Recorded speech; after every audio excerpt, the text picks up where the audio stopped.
Assalamualaikum warahmatullahi wabarakatuh, sahabat subscriber di rumah. Pada kesempatan kali ini kita akan ngaji bareng ya bersama kami, tentunya juga bersama Kang Jody. Kita akan membahas tentang seputar peringatan Maulid Nabi yang pada saat ini atau di bulan ini sedang ramai ya dilakukan atau dilaksanakan oleh masyarakat umum. Namun pada kesempatan kali ini saya akan berbincang-bincang dengan Kang Jody ya, tentunya tak lepas juga dari ngaji. Ini pendapat dari Kang Jody sendiri bagaimana ini tentang peringatan Maulid Nabi yang sekarang sedang ramai dilaksanakan, juga ada sebagian yang melarangnya seperti itu. Assalamualaikum warahmatullahi wabarakatuh. Waalaikumsalam warahmatullahi. Masalah Maulid Nabi, sejak dulu juga kan kita yang warga Nahdien memperingati hari kelahiran Nabi. Kalau orang Jawa bilang Muludan, iya. Nah ini sudah setiap tahun loh, sudah setiap tahun diselenggarakan di musola-musola, di masjid-masjid, di yayasan-yayasan, di pesantren-pesantren yang tentunya punya dasar hukum juga.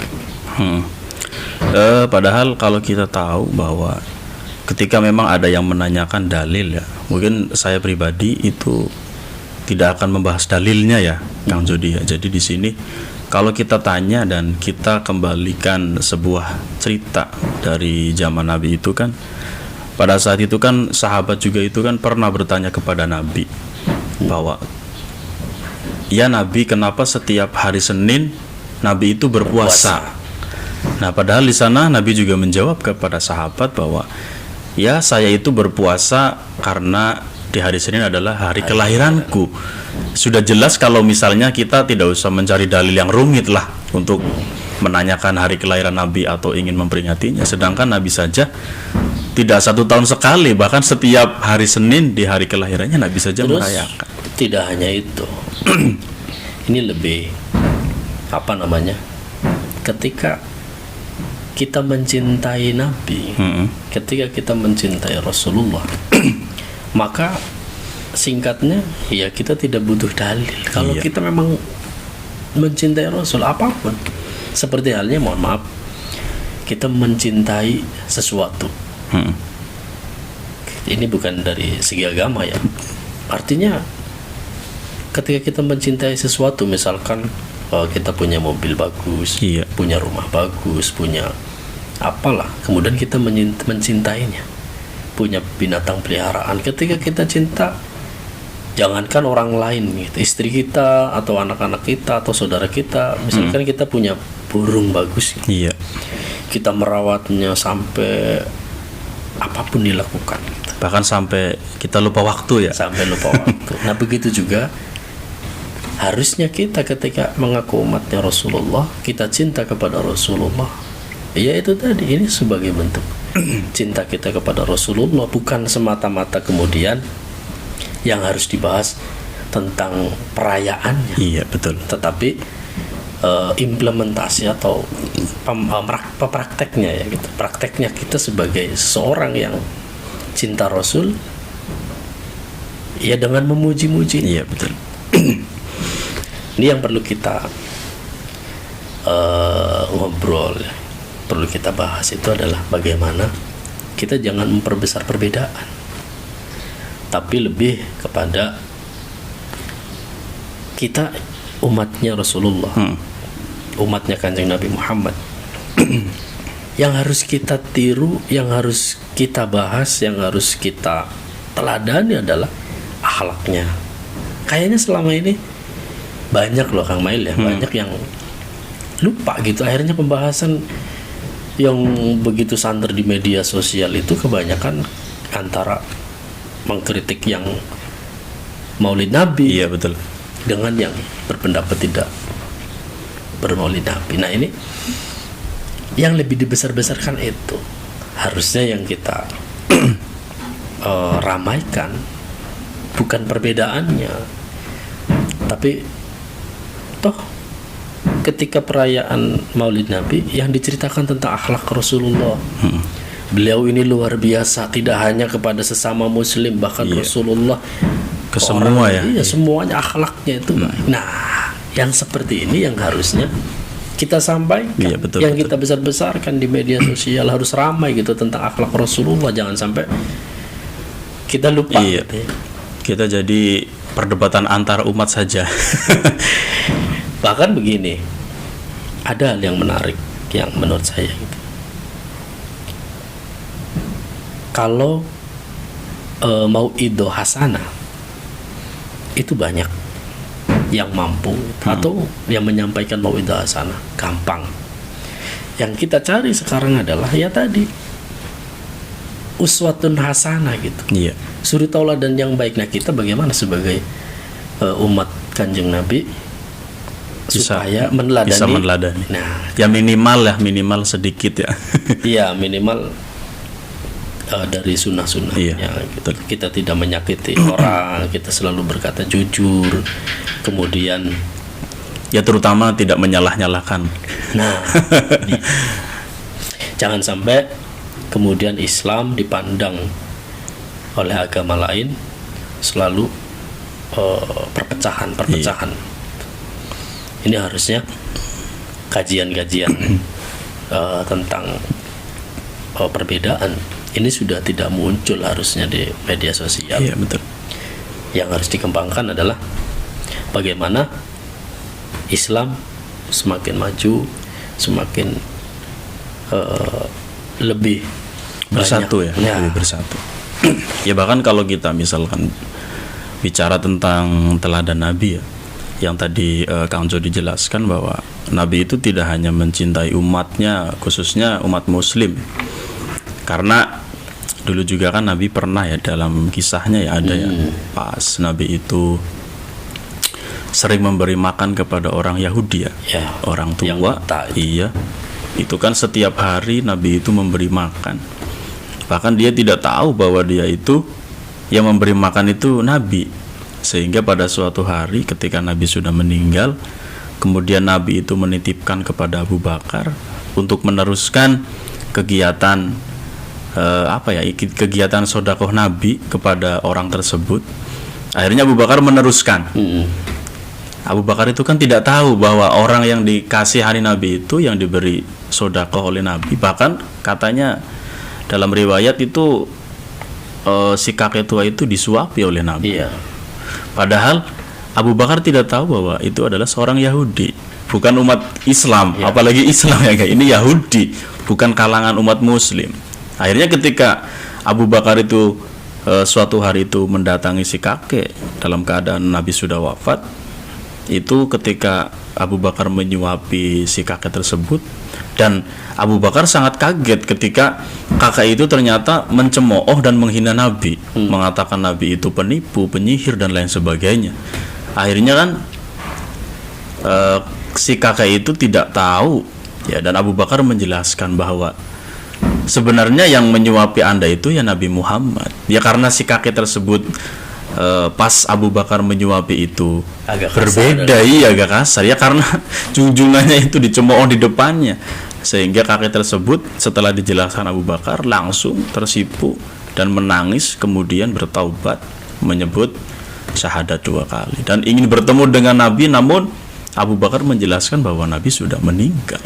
Ini salah satu memang kan cara dakwah Rasulullah yang harusnya kita sebagai generasi Muslim juga mengikuti gitu, cara dakwahnya, tidak dengan kekerasan. Kita sering sekali mengucapkan kalimat takbir gitu ya, betul. tapi bukan untuk hal-hal yang baik gitu. Mohon maaf kadang-kadang kita pada saat demonstrasi kita Allahu Akbar tapi melempar batu. Padahal itu kan yang demonstrasi itu kan yang satu Islam, yang satu Islam takbir semua. Kalau zaman dulu mungkin Islam perang dengan kafir ya, Jody ya. Jadi takbir itu pasukan Allah. Kalau sekarang ini Islam dengan Islam, sesama Muslim takbir, yang ini takbir juga. Ini bagaimana? Nah ini harusnya memang kan harus tetap kita sebagai generasi Islam yang tentunya cinta damai, tetap mengembalikan citra Islam sebagai Islam yang rahmatan lil alamin gitu ya. Jangan sampai ada istilah apa itu namanya Islamfobia gitu. Nah ini memang perbedaan itu sebuah rahmat. Iya. Tapi saya ingat sekali gitu ya. Itu kalau perbedaannya orang alim. Iya. Gitu ya. Kalau perbedaannya orang yang bodoh, orang yang jahil ya. Iya, itu bukan sebuah rahmat gitu. Tapi akan jadi sebuah kehancuran. Makanya saya juga ketika datang bulan Maulid gitu, lagi-lagi yang muncul di beranda media sosial itu pembahasan antara Maulid bid'ah, ada yang ini yang kemudian saya yakin ini masih banyak loh, ya masih banyak yang generasi muda yang aktif di media sosial. Iya, betul. Itu yang tidak punya dasar agama yang kuat. Artinya misalkan tidak di sekolah, dulunya tidak di sekolah madrasah, maksudnya madrasah diniyah itu, atau di pesantren atau di TPQ. Kemudian begitu mereka beranjak dewasa, baru ingin mempelajari agama dengan matang, yang dilihatnya informasi-informasi yang seperti itu, maka akhirnya malas gitu mempelajari Islam, akhirnya malas. Kemudian kita gampang menyalahkan yang, mohon maaf, kita yang kadang-kadang sangat sombong gitu ya, merasa kalau kita sudah ahli ibadah, sholatnya paling rajin, puasanya paling hebat gitu ya, itu kita enggan mendekati orang-orang yang masih jauh menurut pandangan kita. Padahal saya masih ingat sekali gitu ya, bahwa kita itu tidak boleh sombong kepada siapapun sekalipun itu seorang pendosa gitu. Karena kita tidak akan tahu akhir hayat beliau atau akhir hayatnya itu akan selamanya jadi pendosa, atau justru di akhir hayatnya mereka bertobat. Ini salah satu contoh yang lagi lumayan ramai, kayak Hercules itu ya. Iya. Itu kan menurut cerita masa lalunya ini kan luar biasa. Bahkan ada saya memetik omongannya gitu. Dulu itu membela kemaksiatan. Nah kalau sekarang sudah berubah total, katanya harus membela ulama, membela agama Islam. Nah ini artinya kita kan tidak tahu nasib seseorang. Dan begitu juga sebaliknya nih, misalkan Mas Mail merasa sekarang karena alumni pesantren sudah sholat sudah hebat lah, kemudian ngaji juga sudah mampu. Kan belum tahu juga apakah akhir hayatnya masih bisa tetap istiqomah seperti ini atau tidak. Iya, betul. Nah ini yang perlu kemudian kita jaga. Dengan cara apa ya tadi? Ketika kita berdakwah, tidak memandang orang itu salah. Pokoknya kita harus benar-benar mampu mengajak mereka kembali ke jalan yang benar, dengan tidak hanya mau idoh hasanah kita, tapi dengan uswah hasanah kita. Kita harus memberi contoh teladan yang baik. Ya sebenarnya kalau kita simpulkan bahwa perihal tadi ya, jadi intinya mah kita masing-masing dari umat muslim itu kan punya akidah ya, bahkan kita punya ormas masing-masing ya, di mana ada Nahdlatul Ulama, ada Muhammadiyah dan lain sebagainya.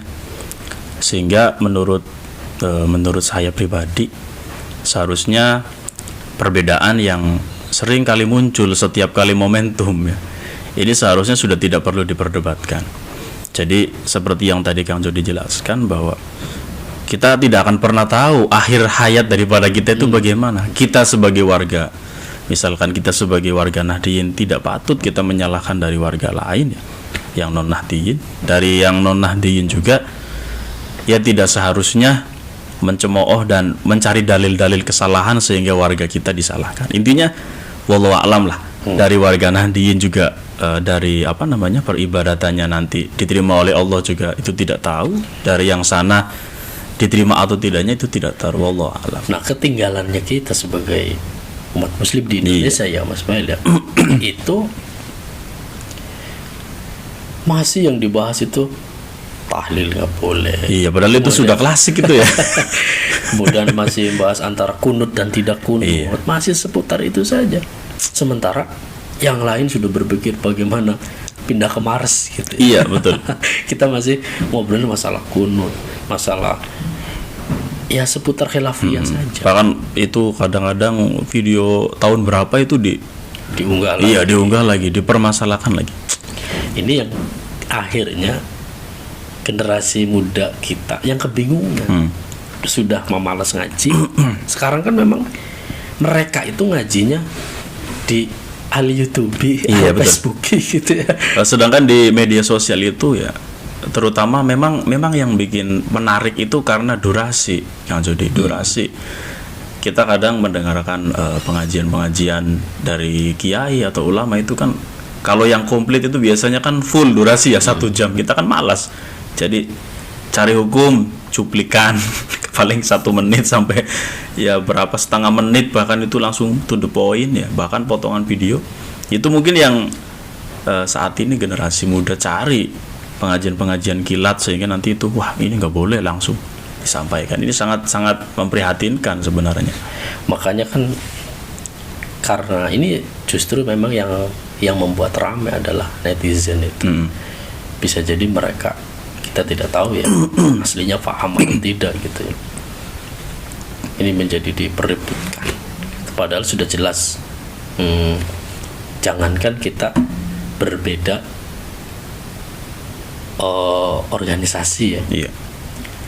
Kita yang satu pesantren itu antara pendapat, misalkan di Safina yang membatalkan atau rukun-rukunnya sholat ada berapa, itu di kitab fikih yang lainnya berbeda jumlahnya gitu. Iya. Itu kan kalau yang sudah di pesantren ya tidak menjadi pembahasan. Iya betul. Seperti di kitab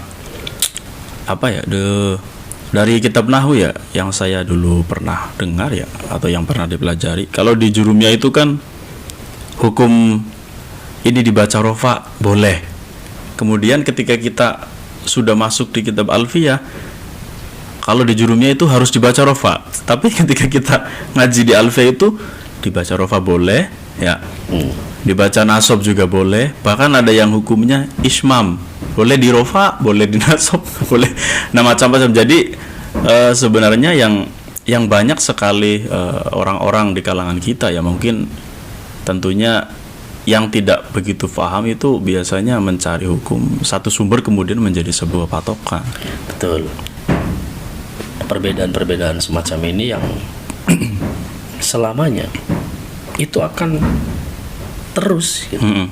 Karena kita yang dilihat, yang dicari itu perbedaannya, iya, bukan persamaannya. Coba kalau kita yang dicari bahwa misalnya kita melihat cara sholat dari ormas lain gitu ya. Misalkan dari Al-Irsad, Muhammadiyah dengan NU gitu. Ada sedikit perbedaan. Kalau yang kita cari perbedaan, maka akhirnya kita merasa ini hukumnya gimana? Iya betul. Ini dalilnya gimana? Tidak yang kemudian kita sholat sama-sama kok menghadap ke arah kiblat. Iya. Kemudian kitab suci kita Al-Quran, jumlah sholat rokaatnya pun sama. Nah, maksudnya apa? Bukan berarti kita kalau begitu pelin-pelan dong. Kita ini bukan masalah pelin-pelannya, artinya untuk menjaga ukhuwah gitu, antar sesama umat muslim. Yang dipraktekkan kayak di pondok-pondok itu, maksud saya seperti itu. Nah, Rasulullah memberikan contoh perilaku yang baik seperti itu. Tidak ada lain untuk supaya nanti umatnya mencontoh beliau. Ini malah sebaliknya, kadang-kadang ada yang dakwah penyampaiannya sampai menghina orang, betul. Itu mengajak atau ngomong kadang-kadang juga lepas kontrol, binatang keluar dari mulut gitu, padahal kita sedang memberi tausiah. Iya. Jadi terkesan memprovokasi ya. Malah memecah belah umat. Tapi yang repotnya itu kalau sekarang ini yang kadang-kadang tadi misalkan kayak Kang Mail menyebutnya, kita nggak perlu dalil itu, menyampaikan ini sekarang itu kalau yang tidak sepaham dengan kita atau yang bahkan hanya yang mereka tahu itu, kalau berbicara harus ada dalilnya gitu. Jadi kalau misalkan ngomong wah dalil berarti ini nggak bisa, itu kan kadang-kadang mereka menjas bahwa ini jelas nggak bisa nih, ini jelas nggak ada dasar hukumnya karena tidak tahu. Padahal sudah jelas ketika diceritakan tadi Nabi berpuasa setiap hari Senin, itu sebagai tanda bahwa beliau mengingat hari kelahirannya gitu. Ketika diberi jawaban itu pun itu bukan betul. dalil yang kuat. Memang kita sangat sulit menghadapi orang yang seperti ini ya. Makanya kan kita serba tidak harus juga mengikuti keinginan mereka. Ketika orang menanyakan mana dalilnya gitu, ketika kiai yang ceramah gitu menanyakan dalilnya, loh kiai pondok pesantren kita, kenapa mereka ketika ceramah tidak banyak dalil loh, bahkan lebih banyak humornya? Kenapa? Karena bagi mereka tindakan atau perilakunya setiap hari itu sudah sejalan dengan Al-Quran dan Sunnah Rasul. Betul. Kalau sekarang benar. Kalau sekarang itu orang mau melakukan sesuatu tanya dalil dulu.